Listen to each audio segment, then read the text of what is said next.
ओम श्री सूर्य देवताय नमः। आप सभी का बहुत बहुत स्वागत है आपके अपने YouTube चैनल प्रचलित ज्ञान गंगा में। भगवान शिव और विष्णु जी की कृपा आप पर और आपके परिवार पर सदा सर्वदा बनी रहे। आज रविवार के दिन आप सभी लोग रसपान करेंगे भगवान सूर्य की कहानी का। एक राजा एक रानी थे। उनके पास सिपाही, घोड़े, दास दासियां, धन दौलत सब कुछ था, सिर्फ उन्हें संतान नहीं थी। इसी कारण राजा रानी बहुत ही दुखी रहते थे। संतान प्राप्ति के लिए उन्होंने हर तरह का दान, धर्म, धार्मिक अनुष्ठान, जप, मंत्र, व्रत, पूजा पाठ की, लेकिन कोई भी फायदा नहीं हुआ। अब राजा रानी दोनों ही बुढ़ापे की ओर बढ़ते गए, बुढ़ापे की ओर और बढ़ते गए। तो होता क्या है, दोनों गहन सोच में पड़ गए। अब हमारे इतने बड़े राज्य का क्या होगा? कौन बनेगा इस राज्य का वारिस? कौन लेगा प्रजा की जिम्मेदारी? राजा रानी दिन रात इसी चिंता में घूमने लगे। उन्हें खाने पीने की भी सुध नहीं रहती थी। तो एक सुबह राजा के दरबार में एक साधु आता है। तो दासी रानी को उस साधु को कुछ दान देने के लिए कहती है। तब वे रानी दासी से कहती है कि यह मेरा अंतिम दान धर्म है, इसके बाद मैं अपने हाथों से कोई दान धर्म नहीं करूंगी। रानी एक परात में चावल भरकर हाथ में लेकर बाहर आई और साधु जी की झोली में भिक्षा डालने के लिए आगे बढ़ती है। तो उसके चेहरे की छाई उदासी साधु की दृष्टि में आई। वे उससे पूछता है, रानी साहिबा क्या हुआ, आप क्यों इतनी उदास हैं? तब रानी साधु को सारी हकीकत बताती है और सिसकने लगती है। उस पर वो साधु कुछ पल के लिए गंभीर हो जाता है और कहता है कि चिंता मत करना रानी साहिबा, आपके संतान की इच्छा पूरी हो जाएगी। आपकी कोख से एक पुत्र जन्म लेगा, लेकिन मात्र वो 14 साल तक ही आप लोगों को मिलेगा। उसके आगे वह इस मृत्यु लोक में नहीं रह पाएगा। इससे बढ़कर आपको कुछ देना मेरे लिए संभव नहीं है। अपनी बात पूरी करके उसने अपनी झोली में हाथ डाला, झोली से कुछ निकालकर रानी को दिया और कहा कि आप और महाराज दोनों इसे बांटकर ग्रहण करना, तुम्हें जल्द ही पुत्र प्राप्त होगा। इतना कहकर साधु अपनी राह पर चला गया। उस रात अपना सारा राज्य का काम खत्म करके राजा जब रानी के महल में गए तो रानी ने राजा को सारी बात बताई और साधु की दी हुई भभूत राजा को दिखाकर बोली कि साधु महाराज ने यह भभूत हम दोनों को ग्रहण करने को कहा है। राजा बोले, इतना दान धर्म किया जब तो कोई फल मिला नहीं, अब क्या इसके भरोसे हमें संतान प्राप्त होगी क्या? उस पर रानी बोली, जब इतना सब कुछ किया तो इसको भी करके देख लो। अब यह भी साधु के क्रोध को बुलावा क्यों दे? राजा को अब किसी पर विश्वास नहीं था, पर रानी को ठेस ना पहुंचे, इसलिए वह राजी हो गया। उस साधु महाराज का नाम स्मरण करके वे भभूत बांट कर दोनों खाते हैं। इसके बाद दोनों निश्चित होकर सो जाते हैं। तो कुछ दिन गुजर जाते हैं और साधु द्वारा कहे अनुसार रानी गर्भवती हो जाती है। उस पर राजा और रानी दोनों खुशी में फूले नहीं समाते। राजा रानी से बोला, महारानी सचमुच साधु महाराज की कृपा हो गई। तो 9वें महीने 9 दिन और 9 घंटे पूरे होकर रानी ने एक सुंदर गोरे चिट्टे पुत्र को जन्म दिया। राजा ने बड़ी धूमधाम से पुत्र का नामकरण किया। सारे राज्य में 8 दिन तक राजा के बेटे के नामकरण को एक पर्व की तरह मनाया गया। इधर जब ज्योतिष को बुलाया गया तो ज्योतिष कहने लगी कि महाराज, हमारा राजपुत्र सिर्फ 14 साल तक हमारे पास रहेगा। राजा को इस बात की भनक थी, रानी को भी साधु महाराज की बात याद थी। दोनों चुप रह जाती हैं। उसके बाद राजा और रानी बड़े प्यार से बेटे की परवरिश करते हैं, उसकी हर ख्वाहिश को पूरी करते हैं। थोड़े समय के लिए ही सही, भगवान ने संतान की हमारी मुराद पूरी कर दी, इसके लिए वो भगवान को धन्यवाद देते हैं। अब राजपुत्र दिन प्रतिदिन बड़ा होता है। जब 7 साल का हो जाता है तो राजा एक अच्छे गुरु की नियुक्ति करके उसे पढ़ाई लिखाई के लिए राजशास्त्र, शस्त्र विद्या, घुड़सवारी इत्यादि 12 विधाओं का शिक्षा देते हैं। जब उसको सभी शास्त्र विद्याओं का ज्ञान हो जाता है और 12 साल की उम्र का हो जाता है, तब एक अच्छी सी राजकन्या खोजकर उसकी शादी कर देते हैं। तो 2 साल और बीत जाते हैं। बेटा 14 साल का हो जाता है। एक दिन अपने पिता से कहता है कि पिताजी, मैं अपना सारा राज्य घूमकर देखना चाहता हूँ। आज तक मैंने सिर्फ इस राजवाड़े के अतिरिक्त कुछ भी नहीं देखा है। बेटे की बात सुनकर राजा चिंतित हो जाता है, क्योंकि पुत्र को 14वां साल शुरू हुआ था। अब कोई अनहोनी होने का वक्त नजदीक पहुंचा था, लेकिन राजा यह सब बातें पुत्र को बता नहीं सकता था। वह क्या करता है कि चेहरे पर खुशी लाकर बेटे से कहता है कि जरूर जाओ बेटा, तुम्हें अपना सारा राज्य घूमकर देखना चाहिए। कहाँ क्या है यह सब जानना चाहिए। कल मेरे बाद तुम ही तो यहाँ के राजा बनोगे और सारा राजकाज तुम ही संभालोगे, लेकिन मेरे एक मंत्र का ध्यान रखना, तुम जहाँ जा रहे हो, क्या कर रहे हो, यह बात अपनी पत्नी को नहीं बताना। पुत्र कहता है, ठीक है पिताजी, आपने जो कहा है मैं वैसा ही करूंगा। अब राजपुत्र दिन भर अपनी पत्नी के साथ मौज मस्ती करता है, खुशियां मनाता है और रात को ठीक 12 बजे बिस्तर से उठकर बाहर चला जाता है। फिर दिन निकलने से पहले वापस अपने महल में आकर सो जाता है। ऐसा बहुत दिनों तक चलता रहा। अब पुत्र का 14वां साल खत्म होने में कुछ ही दिन बाकी रहते हैं। इतने में उसकी पत्नी यानी छोटी रानी रात में जग जाती है। वे देखती है कि बिस्तर पर राजपुत्र नहीं है। वे महल में सब जगह देखती है तो राजपुत्र कहीं भी नजर नहीं आता। तो वे क्या करेगी, कैसे करेगी? वे चुपचाप रहती है। फिर दिन निकलने पर देखती है कि उसका पति अपनी जगह सोया हुआ है। वे पति से कुछ नहीं पूछती। लेकिन दूसरी रात भी वैसे ही होता है, तीसरी रात, चौथी रात, ऐसे बहुत दिनों तक चलता है। रानी बहुत ही चिंतित हो जाती है। पति रात को जाता कहाँ है, किससे मिलने जाता है? उसके मन में ढेर सारे सवाल उठते हैं, लेकिन उसे पूछने में डर लगता है, शायद पति गुस्सा ना कर बैठे। सास ससुर से पूछने के बारे में सोचा तो उसकी मान मर्यादा बीच में आ जाती थी।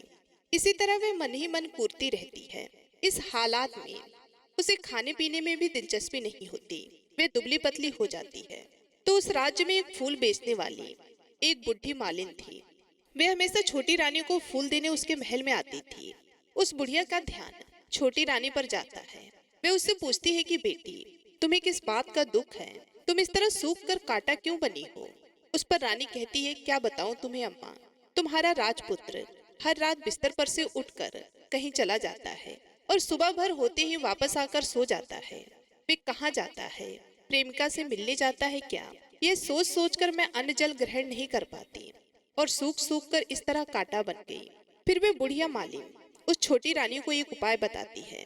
कहती है कि बेटी, तू ऐसा करना, आज रात तुम सोना मत, उसके पीछे जाकर देखना कि वे कहाँ जाता है, क्या करता है, उसकी अच्छी तरह से पहरेदारी करना। छोटी रानी कहती है, पर मुझे नींद आ गई तो? तब वो मालिन कहती है, तुम्हें नींद ना आए इसलिए एक काम करना, अपने बाएं हाथ की उंगली में एक जख्म करना, उस पर थोड़ी सी मिर्च छिड़कना, उससे तुम्हें बड़ी जलन होगी और उसी पीड़ा से तुम्हें रात भर नींद नहीं आएगी। रानी बुढ़िया के कहे अनुसार करती है। उंगली की जलन से उसे बड़ी देर तक नींद नहीं आई, लेकिन बाद में वह सो जाती है। जब दूसरे दिन सुबह बुढ़िया फूल लेकर उसके महल में पहुंचती है तो पूछती है, क्या तुम्हें कुछ पता चला? पूछने पर रानी कहती है कि नहीं माताजी, मैं तो इस रात सो गई थी। फिर बुढ़िया कहती है, तुम अपनी उंगली पर पहले से थोड़ा बड़ा जख्म करना और शिमला मिर्च लगाना। तो रानी वैसा ही करती है, परंतु वह सिर्फ पति के बिस्तर से उठकर बाहर निकलते वक्त तक जग ही पाई। वे उसके पीछे नहीं जा सकी क्योंकि उसकी आंखें उस समय तक मड़ गई थी। दूसरे दिन सुबह बुढ़िया आई तो उसके पूछने से पहले ही रानी रोकर कहती है, अम्मा, मैं आज भी उनकी पहरेदारी ठीक तरह से नहीं कर पाई। बुढ़िया कहती है, रोना नहीं बेटी, सब कुछ ठीक हो जाएगा। तुम आज रात जख्म और बड़ा करना और उस पर ज्यादा मिर्च छिड़कना और एक काम करना, वह जब जाने के लिए निकलता है तो उसका रास्ता रोकना। बुढ़िया ने जैसा बताया रानी वैसा ही करती है। आज रात उसे नींद नहीं आई। पति रात को 12 बजे बिस्तर से उठकर जब महल से निकलने के लिए चलने लगता है तो वह बुढ़िया ने जैसा बताया वैसा ही करती है। दौड़कर पति का रास्ता रोकती है और कहती है कि कहाँ जा रहे हो, किससे मिलने जा रहे हो, मुझे बताओ। राजपुत्र उसे समझाने की बहुत कोशिश करता है, देखो अगर मैंने तुम्हें वह बताया तो मैं तुम्हें दोबारा नहीं मिल पाऊंगा। रानी कहती है, कोई बात नहीं, ना मिल पाओ, लेकिन आप रात के समय कहाँ जाते हो यह मुझे पहले बता दीजिए। राजपुत्र निशब्द हो जाता है। पत्नी की जिद के आगे उसकी एक भी नहीं चल पाती। ठीक उसी समय उसका 14वां साल खत्म होकर 15वां साल लगने वाला होता है। राजा कहता है, जो होता है वह जाने दो। वह सोचता है और कुछ चावलों को मंत्रों से सिद्ध करके पत्नी को देकर कहता है, इन चावलों के दानों को दोनों हाथों की मुट्ठी में पकड़ना। पहले दाएं हाथ में पकड़े चावल मेरे ऊपर फेंकना, मैं कौन हूँ तुम्हें पता चल जाएगा। बाद में बाएं हाथ में पकड़े चावल मेरे ऊपर फेंकना, मैं जैसा था तुम्हें मिल जाऊंगा। लेकिन यदि तुम बिना हाथ के चावल मेरे ऊपर फेंकना भूल गई तो मैं तुम्हें कभी भी नहीं मिल पाऊंगा। रानी ने कहा, नहीं भूलूंगी। रानी बड़े आत्मविश्वास के साथ कहकर दाएं हाथ में पकड़े चावल पति के ऊपर फेंक देती है तो राजपूत एकदम एक विशाल घोड़ा बन जाता है, एकदम उमता सफेद, गर्दन पर बड़ी लंबी आयत देखते देखते वे तेजी से दौड़ने लगता है। रानी उस घोड़े को एकदम भौचंका होकर देखने लगती है। पति ने बाएं हाथ के चावल फेंकने की जो बात कही थी वह भूल जाती है। उसकी आंखों के सामने घोड़ा महल से बाहर निकलकर चला जाता है। घोड़ा जो महल से बाहर जाता है तो वापस नहीं आता। अब रानी को बड़ा पश्चाताप होता है। वह स्वयं को कोसने लगती है, लेकिन अब उसका कोई फायदा नहीं होने वाला था। राजपुत्र नहीं आने वाला था। सुबह होते ही महाराज महारानी को सब बात पता चलती है। उन्हें बहुत दुख होता है। वो बिस्तर पकड़ लेते हैं और देखते हैं कि एक दिन उसका बेटा वापस आ जाए। इस तरह 1 महीना गुजरा, 2 महीने गुजरते हैं, 3 महीने गुजरते हैं, आखिर 6 महीने पूरे होते हैं। राजपुत्र का कोई अता पता नहीं लगता। राज्य के प्रधान राजपुत्र को ढूंढने के लिए राज्य के गांव और गांव में सिपाही भेजता है, लेकिन उन्हें कोई सफलता नहीं मिलती। इधर रानी की अपनी करनी के कारण पति गायब हो गया। ये सोचकर स्वयं को मन ही मन कोसती है और सोचती है कि कुछ भी करके पति को ढूंढ लेगी और उसे वापस घर लेकर आएगी। यही सोचकर वे सास ससुर के महल में जाती है और कहती है कि मैं अपने पति की खोज में जा रही हूँ। महाराज महारानी को और क्या चाहिए था, कुछ भी करके उनका बेटा उन्हें वापस मिलना चाहिए था। वो बहू को जाने की अनुमति देकर कहने लगी, बेटी तुम जो चाहे वह करो, जहाँ जाना वहाँ जाओ, लेकिन हमारे बेटे को वापस लेकर आओ। अब रानी अपना शाही भेष बदलकर एक सेठानी बन जाती है। कुछ नौकरों को साथ ले लिया, कुछ सामान साथ ले लिया और राज्य की सीमा पर जाकर वहां एक भोजनालय खोल दिया। वहां आने जाने वाले सभी यात्रियों को खाना मुफ्त में देने लगी, लेकिन मात्र एक छोटी सी शर्त रखी। खाना खाने वाले को उसकी अच्छी कोई अजीब चीज उसके मालकिन को यानी कि राजकन्या को बतानी पड़ेगी। तो वहां आने वाला हर नागरिक अपनी तरफ से मैंने ये देखा, मैंने वह देखा, ये कहकर मुफ्त में खाना खाकर जाता था। परंतु रानी को जो बात चाहिए थी वह अब तक नहीं मिल सकी। ऐसे ही कुछ दिन बीत गए तो इधर क्या होता है कि रानी के महल में फूल लेकर जाने वाली बुढ़िया के एक बेटा और एक बहू थे। उनका एक छोटा बेटा था, यानी बुढ़िया का एक पोता था। तो बेटा और बहू सुबह काम के लिए निकलते थे तो पोते को संभालने की जिम्मेदारी बुढ़िया पर रहती थी। बुढ़िया दिन भर पोते को संभालती थी। एक दिन बुढ़िया को पान खाने की आदत थी, तो पान लगाने के लिए चूना चाहिए था और उसको उसी समय गोबर भी काटने जाना था। तो वे गोबर की टोकरी अपने सर पर रखकर चरवाहे के मैदान में गई। वहाँ बहुत सारे गंध थे। उन्हें जमा करते करते उसे घर आने में अंधेरा हो गया और इधर शाम होते ही काम से वापस बेटा बहू घर पहुंचे तो देखा कि बच्चा घर पर अकेला है और रो रहा है। वो दोनों गुस्से से लाल पीले हो गए। इतने में बुढ़िया घर आ पहुंची। बेटा ने पूछा, पोते को घर पे अकेला छोड़कर कहाँ गई थी? मैं गोबर के कंडे इकट्ठे करने गई थी। इस पर बेटा बोला, दोबारा बच्चे को घर पर अकेला छोड़कर यदि कहीं गई तो मैं तुम्हें बहुत पीटूंगा। बुढ़िया कहने लगी, नहीं बेटा, फिर कभी ऐसा नहीं करूंगी। लेकिन दूसरे ही दिन बुढ़िया वह बात भूल गई और फिर चरवाहे के मैदान पर कंडे इकट्ठे करने चली गई। शाम को जब बेटा बहू काम से वापस लौटे तो देखते हैं कि बच्चा घर पर अकेला है और रो रहा है। अब उसके बेटे की सहन शक्ति खत्म होने लगी और बुढ़िया के वापस आने पर उसे घर से निकाल दिया। बुढ़िया रात भर घर के बाहर अंधेरे में बैठी रही और सुबह होते ही हाथ में टोकरी लेकर कंडे इकट्ठे करने के लिए निकल गई। उस दिन उस पर कंडे इकट्ठा करने का मानो पागलपन सा चढ़ गया था। कंडे इकट्ठे करते करते अब अंधेरा छा गया। उसे मालूम ही नहीं चला। जब उसे ध्यान आया तो गांव का रास्ता भी ठीक तरह से दिखाई नहीं दे रहा था। वे अंधेरे में आंखें फाड़कर देखते देखते किसी तरह आगे निकल पड़ी। तो होता क्या है कि एक कपिला गाय छन छन की आवाज करते, गले में घंटी बजाते ठुमक ठुमक कर उसी मैदान पर आ गई। उसे देखते बुढ़िया सोचने लगी कि इस गाय के पीछे पीछे जाऊंगी तो गांव तक पहुंच जाऊंगी। तब बुढ़िया उसके पीछे पीछे जाने लगी। वे गाय क्या करती है कि उस मैदान से लेकर एक एक करके 6 मैदान पार करती है। आखिर में 7वें मैदान पर पहुंचती है तो वहां क्या होता है कि उस मैदान पर एक बड़ा सा पत्थर है। गाय जाकर उस पत्थर को अपना सींग मारती है। सींग मारा तो वह पत्थर दूर हो गया और पाताल में नीचे जाने की सीढ़ियां दिखाई देने लगी। तब वह सीढ़ियों से नीचे जाने लगी। बुढ़िया वह सब देखते रही और झट से जाकर के गाय की पूंछ को पकड़ लिया और गाय का पूंछ पकड़ने के साथ ही वह नीचे पाताल में पहुंच गई। पाताल में पहुंचकर तुरंत ही गाय के पूंछ को छोड़ दी और इधर उधर देखने लगी। वहीं से बुढ़िया ने देखा कि पाताल में सब जगह जगमगाहट थी और तेज रोशनी गाय के ऊपर पड़ती है। और वहाँ अद्भुत घटनाएं घटने लगती है। गाय के नीचे जाते ही उसके गले में अपने आप समतल पड़ गई और छमछम करके कोई दुधारी गाय का दूध दूहने लगी। लेकिन जो भी कोई वह काम कर रहा था वह मात्र दिखाई नहीं दे रहा था। बुढ़िया बहुत घबरा गई, कहाँ आकर फंस गई। वे सोचने लगी और यहाँ वहाँ छिपने के लिए जगह ढूंढने लगी, लेकिन उसे कहीं भी जगह नहीं मिली। हर जगह उजाला ही उजाला था। तो वे कोने में खड़ी रह गई और जो कुछ सामने हो रहा था वह उसे चुपचाप देखने लगी। कुछ पल के बाद वह झट से एक उम्दा सफेद घोड़ा आया। वहाँ दो कुंड थे, उसमें से एक कुंड में उसे घोड़े ने छलांग लगाई और ऊपर आ गया। अब उसे राजपूत का रूप प्राप्त हो गया। राजपुत्र बनने के बाद उसने दूसरे कुंड में पानी से स्नान किया, वहाँ रखे नए कपड़े पहने। नजदीक ही एक सुंदर पलंग था, उस पर आकर के वो बैठ गया। उसके सामने अपने आप 5 पकवानों की थाली आ गई, दूध की एक प्याली आ गई, 5 सुपारी आ गई। उसके सामने एक दिया जल रहा था। राजकुमार ने दूध पिया, 5 सुपारी खाया और बिस्तर पर लेटा। और बिस्तर पर लेट जाने से पहले सूर्य देव का स्मरण करके सामने जलते दिए से पूछा कि दिए, मेरे माता पिता क्या कर रहे हैं और वो किस हालत में हैं? दिया बताने लगा कि हे राजकुमार, तुम्हारे माँ बाप बेटे की याद में सूख के दुबले पतले हो गए हैं। फिर राजकुमार ने पूछा, राज्य कौन संभालता है? तब दिये ने बताया कि राज्य प्रधान संभालता है। फिर राजकुमार ने पूछा, मेरी पत्नी क्या करती है? दिये ने बताया, उसने चौराहे पर भोजनालय शुरू किया है और आने जाने वाले लोगों से वे नई खबर के बारे में पूछती है। दिये के यूं कहते ही राजपुत्र कहने लगा, ठीक है। उसके बाद वह सो गया।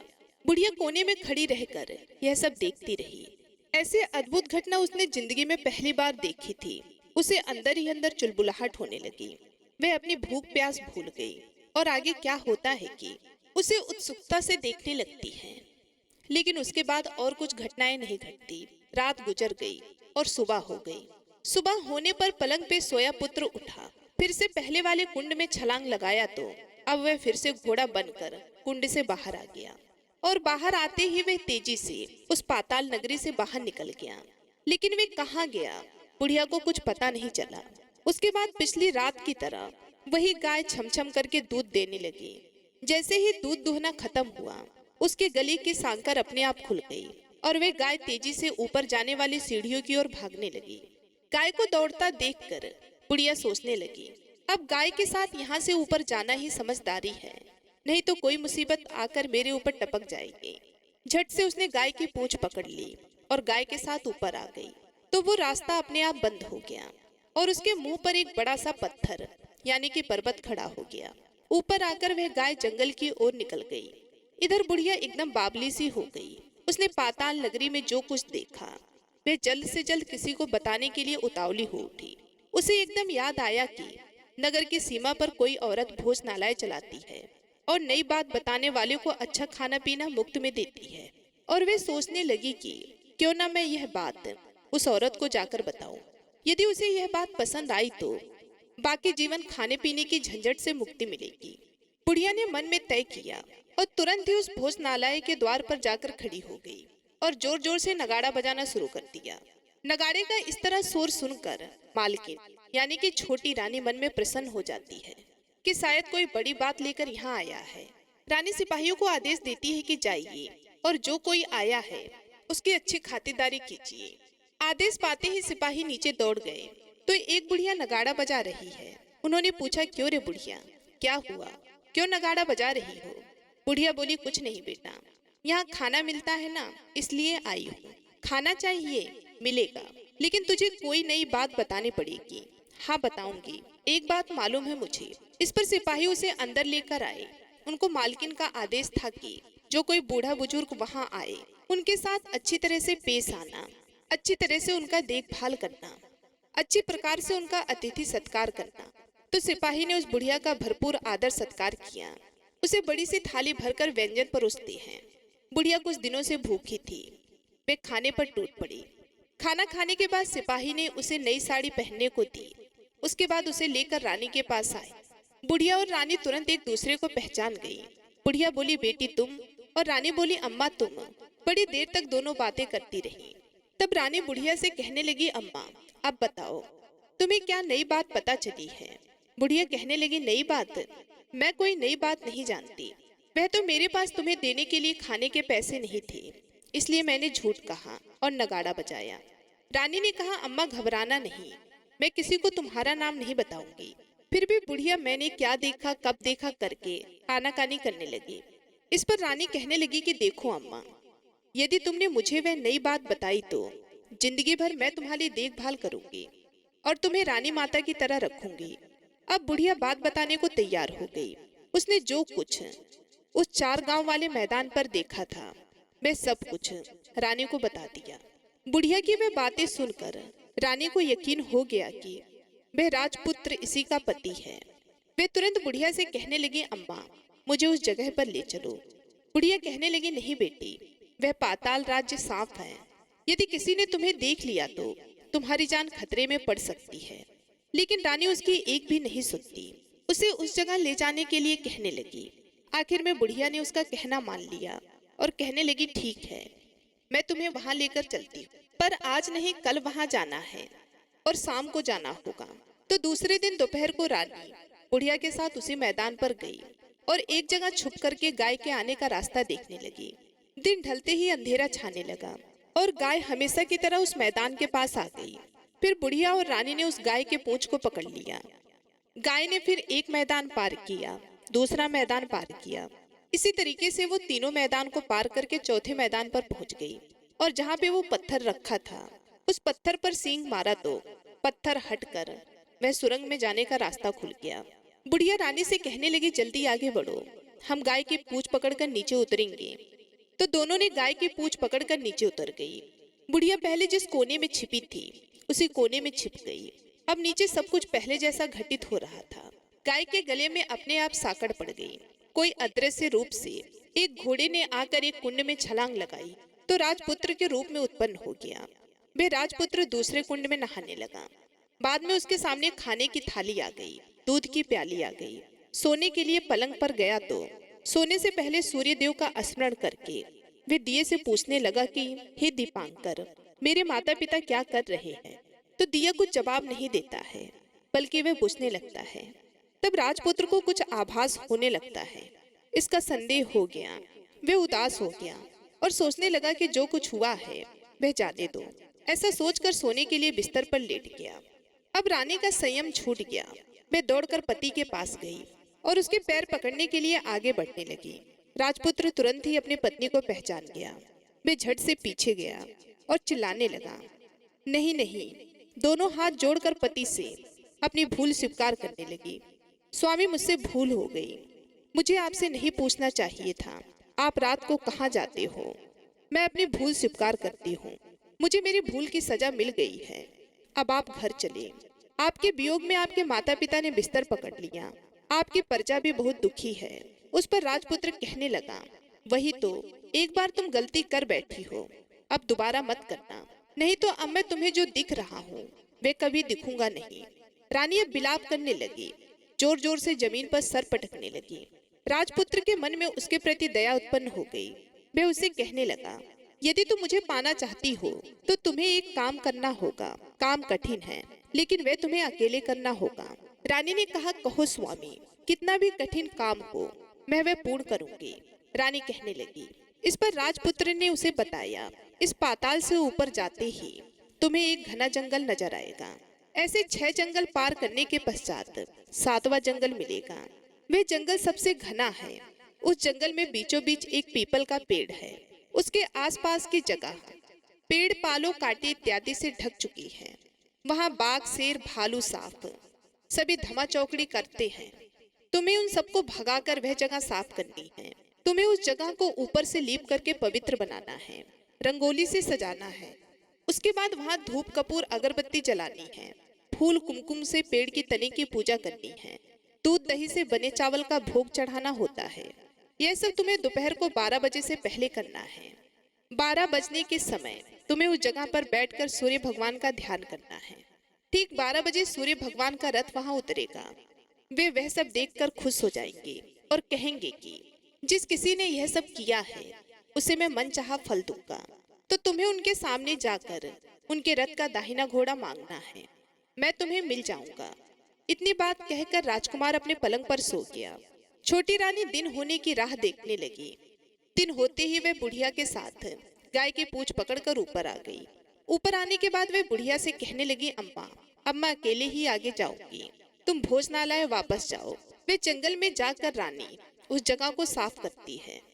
बाद में राजपुत्र ने जैसा बताया वैसा लीप पुताई करके वापस आ गई और दूसरे दिन सूर्य निकलने से पहले उठी और जंगल में उसी जगह पहुंची। वहां पर जाकर इत्र गुलाब का पानी छिड़क कर वह जगह सुगंधित की, धूप अगरबत्ती जलाकर उसे पवित्र किया और पूजा की सब सामग्री वहां तैयार रखकर सूर्य भगवान का ध्यान करने बैठ गई। जैसा कि पति ने बताया था, दोपहर को ठीक 12 बजे सूर्य भगवान का रथ उस पीपल के पेड़ पर आकर रुकेगा। सूर्य भगवान ने जब रथ से नीचे देखा तो सुगंधित वातावरण देखकर वो बहुत प्रसन्न हो गए। फिर वो बोले, जिस किसी ने ये काम किया है दौड़कर उनके सामने आ जाए, मैं उसके इस कार्य से बहुत प्रसन्न हूँ। जब रानी ने सूर्य भगवान की यह बात सुनी तो दौड़कर उनके सामने आ गई और उनको साष्टांग नमस्कार करके बोली, भगवान, वह मैं ही हूँ, मैंने ही यह जगह साफ की है। अच्छा, तो तुम्हें क्या चाहिए वह मांगो। फिर वे रानी कहने लगी, भगवान, मुझे आपके रथ का दाहिना घोड़ा चाहिए। सूर्य भगवान बोले, नहीं, मैं तुम्हें और कुछ भी दे सकता हूँ, लेकिन वे घोड़ा नहीं दे सकता। मेरे रथ के 12 घोड़े हैं, तुम चाहे तो कोई और घोड़ा मांग लो, लेकिन ये दाहिना घोड़ा नहीं, वह मैं तुम्हें नहीं दे सकता। लेकिन रानी ने हट पकड़ ली। वे सूर्यदेव से एक ही बात कह रही थी कि वे उसको दाहिना घोड़ा दे दे, नहीं तो मैं आपके पैरों में गिरकर अपनी जान दे दूंगी। अब सूर्यदेव धर्म संकट में पड़ गए। उन्होंने वचन दे दिया था, अब अपने वचन से पलट भी नहीं सकते थे। तब सूर्य भगवान ने बोला, मैं तुम्हें घोड़ा तो दे दूंगा, लेकिन वह तुम्हें यहाँ नहीं मिलेगा, तुम्हें उसे पाताल में जाकर लाना होगा। रानी बोली, पाताल में ही क्या भगवान, मैं उस घोड़े को लेने के लिए कहीं भी जा सकती हूँ। रानी को वचन देकर सूर्यदेव अपने मार्ग से चले गए और इधर रानी जंगल से अपने भोजनालय पे आ गई। फिर वह बुढ़िया को लेकर उसी मैदान पर गई। जल्दी ही शाम हो गई। शाम होते ही वहां पर वे गाय के साथ आ गई। उसके बाद गाय ने सींग से उस सुरंग का पत्थर हटाया तथा नीचे उतरने लगी। रानी और बुढ़िया भी जल्दी जल्दी उस गाय के पूंछ को पकड़कर पाताल लोक में चली गई।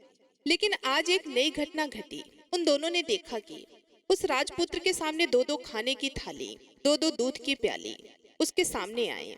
वे राजपुत्र कुछ बोला नहीं और अपने हिस्से का खाना खाकर, दूध पीकर और पान चबाकर सोने चला गया और हमेशा की तरह दिए से पूछने लगा कि हे दीपांकर, मेरे माता पिता क्या करते हैं। दिया ने बताया, वो दोनों तुम्हारे शोक से मरने की स्थिति में पहुंच गए हैं। ऐसा सुनकर झट से उसकी आंखों से आंसू टपकने लगे। फिर वह पूछने लगा, हे दीपांकर, मेरा राज कौन चला रहा है। दिये ने बोला, तुम्हारा राज्य प्रधान चला रहा है और वे सब कुछ हड़प चुका है, अब प्रजा पर बहुत अत्याचार कर रहा है। ये सुनकर राजपुत्र बहुत रोया और वे गुस्से से अपनी मुट्ठी भींचने लगा। अब पूछने लगा कि हे दीपांकर, मेरी पत्नी क्या कर रही है। अब दिया कुछ नहीं बोला, चुप रहा। अब रानी का संयम जवाब दे दिया। दौड़कर पति के पास आ गई। तब राजपुत्र कहने लगा कि अब मैं तुम्हें मिल गया हूँ। रानी कहने लगी, सच कहते हो, अब आप फिर से घोड़ा तो नहीं बनोगे। राजपुत्र कहने लगा, नहीं, दोबारा घोड़ा नहीं बनूंगा। तुमने जो इतने सारे कष्ट उठाए हैं मुझे अपनाने के लिए, इसलिए सूर्यदेव ने मुझे सदा के लिए घोड़े के जन्म से मुक्त कर दिया है। राजपुत्र ने बड़े प्यार से कहा और उसे गले लगाया, उसके आंसू पोंछे। कुछ देर पश्चात सुबह हो गई। इधर गाय की सांकर खुल गई और वे ऊपर पाताल लोक को छोड़कर भूलोक जाने लगी। रानी, राजपुत्र और बुढ़िया उस गाय की पूंछ को पकड़कर ऊपर आ गए और अपने भोजनालय पर पहुंचे। वहां का सब सामान लोगों में बांट दिया और उसको ताला लगाकर अपने राज्य में लौट गए। राजपुत्र वापस आता है। उसके तेवर देखकर प्रधान घबरा गया। राजपुत्र ने उसे बंदी बनाकर कैद खाने में डाल दिया और राज्य की बागडोर अपने हाथ में ले ली। उसके बाद वो अपने माता पिता से मिलने के लिए उनके महल में गया। तब राजपुत्र क्या देखता है कि उसके माता पिता उसके शोक में अस्थि पंजर बने हुए हैं। पुत्र को वापस आया देखकर राजा रानी की आंखों से टप टप आंसू बहने लगे।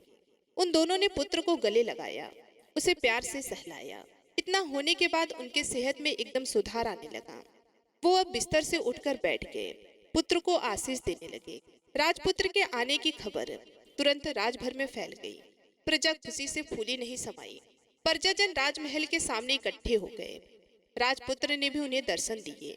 और आज से उन्हें कोई दुख नहीं पहुंचाएगा, ऐसा वचन भी दिया। अब राजा अपने पुत्र का राजाभिषेक करके उसे सिंहासन पर बिठाता है और बहू को महारानी का दर्जा देता है और स्वयं अपनी पत्नी के साथ ईश्वर का भक्ति भाव करके खुशी से दिन बिताता है। महाराज बना राजपुत्र अच्छी तरह से राज्य चलाने लगा और अपनी पत्नी के साथ सुख शांति से जीवन बिताने लगा। उस बुढ़िया को रानी ने अपने पास ही रख लिया, उसकी अच्छी तरह से देखभाल करने लगी। बुढ़िया और उसके बुढ़ापे के दिन खुशी से गुजरने लगे। कहानी समाप्त होती है। अब आइए सुनते हैं लप्सी और तपसी की कथा, जो कि हर व्रत के बाद में अवश्य सुनना चाहिए, क्योंकि ऐसा कहा जाता है कि बगैर लप्सी और तपसी की कथा सुने बगैर कोई भी व्रत कथा पूर्ण नहीं होता। तो आइए बड़ी ही श्रद्धा से लप्सी और तपसी की कथा को सुनते हैं। एक लप्सी था, एक तपसी था। तपसी हमेशा भगवान की तपस्या करता था। तपसी हमेशा भगवान की तपस्या करता था, लेकिन उसे चोरी करने की आदत थी। लप्सी हमेशा सवा सेर की लप्सी बनाता और पहले भगवान को भोग लगाता, उसके बाद में स्वयं भोजन करता। दोनों भाइयों का यही नियम था।